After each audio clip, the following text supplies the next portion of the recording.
Mapalad ang mga taong inaaming nagkulang sila sa Diyos, dahil makakasama sila sa kaharian ng Diyos. Mapalad ang mga naghihinagpis, dahil aaliwin sila ng Diyos. Mapalad ang mga mapagpakumbaba, dahil mamanahin nila ang mundo.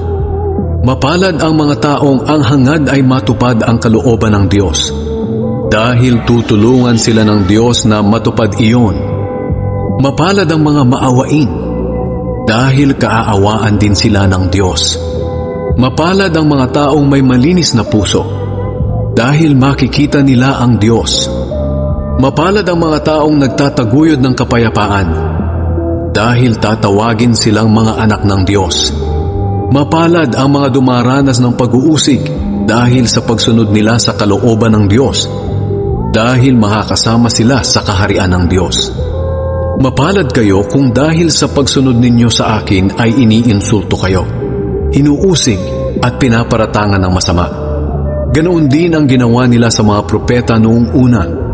Kaya magalak kayo dahil malaki ang gantimpala ninyo sa langit.